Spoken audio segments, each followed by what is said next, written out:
அனைவருக்கும் இனிய மதிய வணக்கம். இன்றைய தினம் ஊத்துக்கோட்டை பேரூராட்சியில பல்வேறு மக்கள் நல பணிகளில நிகழ்ச்சிக்கு வருகை தந்து சிறப்பித்துக் கொண்டிருக்கும் மரியாதைக்குரிய அண்ணன் சட்டமன்ற உறுப்பினர் வரவேற்று உங்களையும் வரவேற்று திராவிட ஆட்சியுடைய இது ஒரு பொற்கால ஆட்சி. முதலமைச்சர் அவர்கள் நூற்றாண்டு காலம் அவருடைய ஆட்சி தொடரும் என்பதை தெரிவித்துக் கொண்டு உங்கள் அனைவருக்கும் என்னுடைய வாழ்த்துக்களை வணக்கத்தை நம்முடைய பேரூராட்சியில் 50 தூய்மை பணியாளர்களுக்கு இன்று அவருடைய உணவு செலவுக்காக அவர்களுக்கு 50 நபருக்கு அன்னதானம் வழங்குகிறார். அதை அவர்கள் பெற்றுக் கொள்ளுமாறு கேட்டுக் கொள்கிறோம்.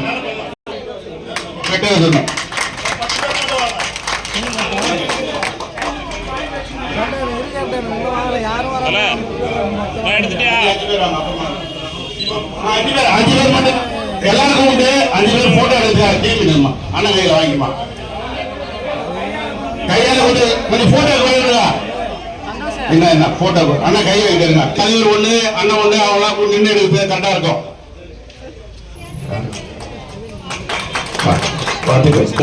அடிக்கல் நாட்டு விழா அதே போல துறையின் சார்பாக வழங்கக்கூடிய விளையாட்டு பொருட்களை வழங்கும் நிகழ்ச்சி. இது நிகழ்ச்சிகள் நடைபெற்றுக் கொண்டிருக்கின்றன.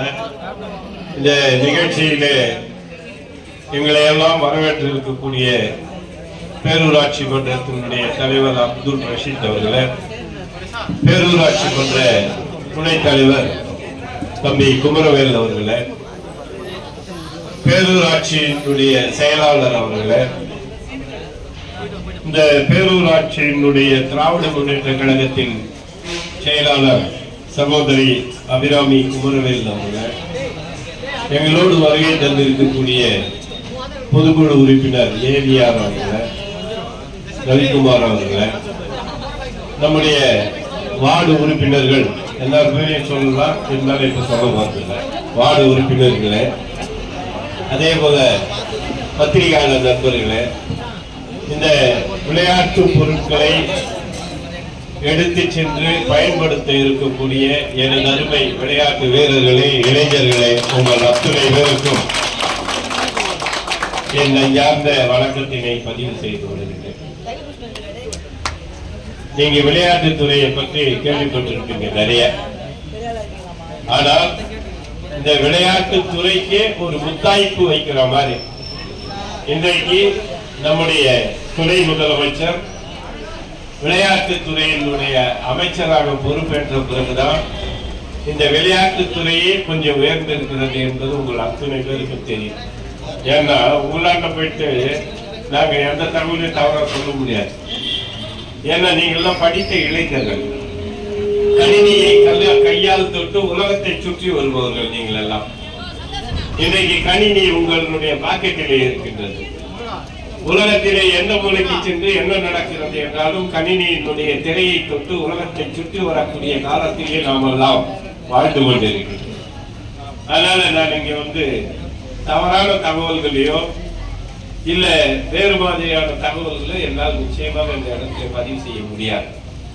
அவர் விளையாட்டுத்துறை அமைச்சராக பொறுப்பேற்ற பிறகுதான் இன்றைக்கு ஓராண்டு காலத்திற்கு முன்பாகவே கிராமமாக அத்துணை கிராமங்களுக்கும் தமிழ்நாடு முழுமையாக 350 கோடி ரூபாய் செலவில் விளையாட்டு உபகரணங்களை அந்தந்த பஞ்சாயத்துக்கு வழங்கினோம்.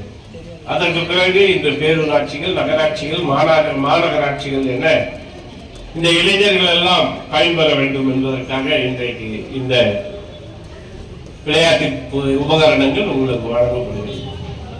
ஆக அதனுடைய நோக்கம் என்ன? அதுதான் முக்கியம். இளைஞரின் நலன்துறை அமைச்சராக நம்முடைய இளையவர் நம்முடைய உதயநிதி ஸ்டாலின் அவர்கள் பொறுப்பேற்ற பிறகு அவருடைய எண்ணம் அத்துணை கிராமத்தில் இருக்கக்கூடிய பிள்ளைகளும் விளையாட்டு உபகரணங்கள் இல்லை என்ற உணர்வு அவர்களுக்கு வரக்கூடாது. நிச்சயமாக அவர்களுக்கு அந்த பொருள் சேர வேண்டும் என்பதற்காக கொடுத்திருக்கின்றார். காரணம், நீங்கள் இன்றைக்கு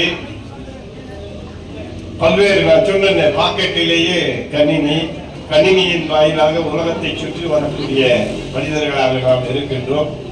இப்படி இருக்கும் பொழுது உடல் உழைப்பு குறைகிறது, உடல் ஆரோக்கியம் குறைகிறது. அது மட்டுமல்லாமல் விளையாட்டிலே சிந்தித்திருக்கும் பொழுது மனம் அமைதியாக இருக்கும்.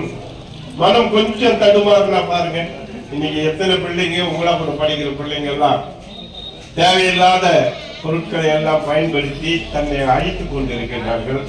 இதனையெல்லாம் கருத்தில் கொடுத்த நம்முடைய முதலமைச்சர் அவர்களும் துணை முதலமைச்சர் அவர்களும் இளைஞர்கள் ஆரோக்கியத்தோடு இருக்க வேண்டும், இளைஞர்கள் நல்ல கல்வியினை பெற வேண்டும், நல்ல கல்வியினை பெற்று அந்த கல்வியின் மூலமாக அவர்கள் வாழ்க்கையிலே ஒரு சிறந்த இடத்தை சென்று அடைய வேண்டும் என்பதற்காகத்தான் விளையாட்டுத் துறையிலேயும் எவ்வளவு ஆர்வம் நீங்கள் காட்டுகின்றீர்களோ அந்த அளவிற்கு விளையாட்டுத் துறையிலேயும் அந்த வேலை வாய்ப்புகளை கிடைப்பதற்காகத்தான் இந்த ஏற்பாடுகளை செய்திருக்கிறார் என்பது நிகழ்ச்சியான உண்மை. இன்றைக்கு நம்முடைய பாரம்பரிய விளையாட்டு சிலம்பம் இவ்வளவு நாள் அது தமிழக விளையாட்டு போட்டிகளிலே இல்லாமல் இருந்தது. இன்றைக்கு நம்முடைய முதல்வர் பொறுப்பேற்ற பிறகு, அதுவும் துணை முதல்வர் விளையாட்டு நலன் அமைச்சராக பொறுப்பேற்ற பிறகுதான் இன்னைக்கு சிலம்பத்தையும் நம்முடைய தேசிய விளையாட்டிலே இணைத்து சிலம்பம் படிக்கக்கூடிய பிள்ளைகள் கூட நாளைக்கு வேலை வாய்ப்பு கிடைப்பதற்கான வழிவகைகளை செய்திருக்கின்றார்கள். ஆக விளையாட்டு உனக்கு உடல்களையும் சரி செய்கிறது, உன்னுடைய மனநிலையும் சரி செய்கின்றது, உனக்கு ஒரு வேலை வாய்ப்பையும் கொடுக்கின்றது. விளையாட்டை எடுத்துக்காதீங்க, விளையாட்டாக விளையாடுங்கள். அந்த விளையாட்டு உன் வாழ்க்கை துணைக்கும் உடன் வரும் என்பதை தெரிந்து கொள்ளுங்கள். ஒரே ஒரு இதை மட்டும் சொல்லிக்கிறேன். உங்க ஊருக்கு பக்கத்துல தான் தேர்வாய் ஒரு தம்பி வந்தா, நான் சொல்றது ஒரு 4 வருஷத்துக்கு முன்ன வந்தேன். என்னாட்ட நான் படிக்கணும், எனக்கு படிக்கிறதுக்கு வாய்ப்பு இல்லை, நீங்க உதவி செஞ்சு என்ன படிக்க வைங்க அப்படின்னா. அவனுடைய பெயர் கரண், தேர்வாய் கண்டிகை கிராமத்தை சேர்ந்தவர். ஒரு மாற்றுத்திறனாளி. அவருக்கு ஒரு கை செயல்படாது. அந்த மாற்றுத்திறனாளி தம்பியை பார்த்த உடனே இவர் நிச்சயமா நம்ம படிக்க வைக்கணும் அந்த எண்ணத்தோடு, நீ எந்த ஃபீஸும் கட்ட வேணாம், நான் உனக்கு 3 ஆண்டு காலம் பாலிடெக்னிக் பள்ளியில் படிக்க வச்சேன் அனுப்புறேன்னு சொல்லி படிக்க வச்சேன். அவனுடைய தகுதிக்கு ஏற்ற விளையாட்டு போட்டிகளில் கலந்துகிட்டப்போ தமிழ்நாடு அளவில் வெற்றி பெற்றார். அவருக்கு நான் நிறைய உதவிகள் செய்தேன். உலக அளவில் போய் வெற்றி பெற்றார். உலக அளவில் போய் வெற்றி பெற்று இன்றைக்கு அவர் முடிச்சு வர்றப்போ மத்திய அரசாங்கம் இன்கம் டாக்ஸ் டிபார்ட்மெண்ட்ல பதிவு செய்துங்கள் பத்திரிகையாளர் நண்பர்கள், மத்திய அரசாங்கத்தினுடைய இன்கம் டாக்ஸ் டிபார்ட்மெண்ட்ல அவர் வேலை வாய்ப்பு கிடைச்சிச்சு. அவர் ஒரு மாற்றுத்திறனாளின்னு அவர் அப்படியே போயிட்டு இருந்தாருன்னு வச்சுக்கோங்க. அது நம்ம ஒரு மாற்றுத்திறனாளி, நம்மளால என்ன பண்ண முடியும் அப்படின்ற மனநிலையில போயிருந்தாருன்னா அவர் வாழ்க்கையில உயர்ந்திருக்க முடியாது. அவருக்கு ஒரு மனம் உறுதியா இருந்தாரு, நம்ம படிக்கணும். அதே நேரத்தில் விளையாட்டுத் துறையிலும் பெரிய ஆளா வரணும். விளையாட்டுத் துறையில பெரிய ஆளா வந்தாரு. வருமான வரித்துறையில மத்திய அரசாங்கத்தினுடைய வேலை கிடைச்சது. வந்தார், வாழ்த்தினர், நல்லா அப்படின்னு சொன்ன மறுவாரம் திருப்பி எங்க வந்தார். நான் ஹைதராபாத்துக்கு போனோம்னால ஹைதராபாத்துக்கு போறதுக்குள்ள வசதி எல்லாம் கூட செஞ்சு கொடுத்துருக்கேன். மறுவாரமே வந்தார். என்னடா உனக்கு தான் எல்லாம் ரெடி பண்ணிட்டேன் தம்பி, நீ வேலைக்கு போலியான்னு கேட்டேன். அவர் சொன்ன ஒரு வார்த்தை, தமிழக அரசாங்கத்திலும் எனக்கு ஒரு போலீஸ் துறையில எனக்கு ஒரு வேலை வாய்ப்பு இருக்குன்னு சொன்னேன். அப்ப நான் அவர் சொன்னேன், நீ மத்திய அரசாங்கத்துக்கு போறதோ மாநில அரசாங்கத்துல போறதோ உன்னுடைய விருப்பம் சொன்னேன். நீங்க சொல்லுங்க, அது என்னுடைய விருப்பம் கிடையாது, உன்னுடைய விருப்பம். அப்படின்றப்ப அந்த தம்பி சொன்னாரு, மத்திய அரசு வேலைக்கு போகணும்னா டிரான்ஸ்பர் போட்டு ஒவ்வொரு மாநிலங்களுக்கு என்ன மாற்றி விடுவாங்க. ஆனா மாநில அரசுல எனக்கு காவல்துறையில எழுத்தர் வேலை கிடைச்சிருக்குது. இந்த வேலையில சேர்ந்துட்டோம்னா நான் தமிழகத்துல நிரந்தரமாக இருப்பேன், தமிழக முதல்வருக்கு நன்றி சொன்னவராக இருப்பேன், துணை முதல்வருக்கு நன்றி சொன்னவராக இருப்பேன், நான் இங்கேயே சேர்ந்து இருக்கிறேன் அப்படின்னு சொன்னேன். ஏன் இந்த தகவலை உங்களுக்கு சொன்னேன் என்றால், விளையாட்டும் வேலை வாங்கி தரும், இதுதான் இந்த தகவல். அதுவும் பாருங்க, ஒரு மாற்றுத்திறனாளி தன்னால் முடிந்த விளையாட்டை விளையாடி இருக்கிறார், அதிலே வெற்றி பெற்று இருக்கிறார். அதிலே 2 மத்திய அரசாங்கம் மாநில அரசாங்கத்திலே வேலை வாய்ப்பு கிடைத்திருக்கிறது. அவர் நினைத்து இன்றைக்கு ஒரு வேலைக்கு சென்றிருக்கிறார். ஆகவே அன்பு குழந்தைகளே, அன்பு சகோதரர்களே, நீங்கள் எல்லாம் உங்கள் உடலை ஆரோக்கியமாக வைத்துக் கொள்ளுங்கள். அதே போல விளையாட்டு துறையையும் உங்களுடைய வாழ்க்கை துறையாக பயன்படுத்திக் கொள்ளுங்கள். அதுக்குதான் நம்மளுடைய துணை முதலமைச்சர் பல்வேறு திட்டங்களை அறிவித்திருக்கின்றார். அந்த அளவிலே இந்த பொருட்களை பெற்றுக்கொண்டு நீங்கள் ஆரோக்கியமாக வாழ்ந்து நல்ல வாழ்வினை பெற வேண்டும் என இந்த நேரத்தில் வாழ்த்துகிறேன்.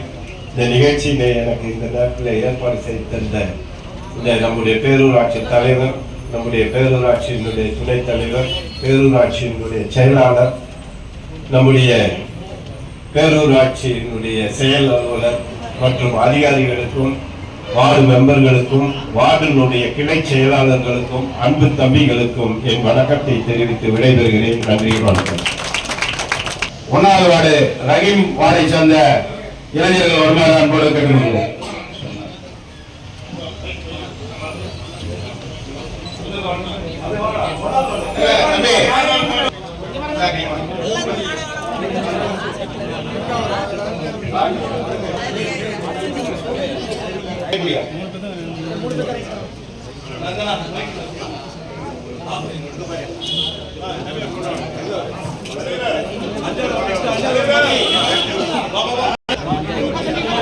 தம்பி 4வது பிரிஞ்சுங்க.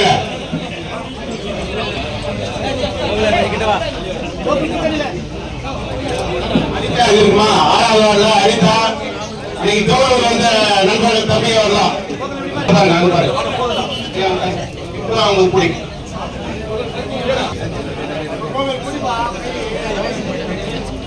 ஒரே நிமிஷம்.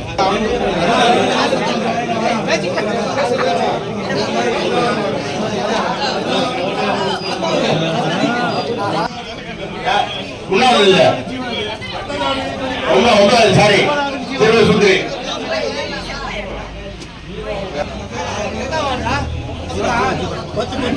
அடுத்தது 10வது வார்டு, அடுத்ததாக 11வது வார்டு, 11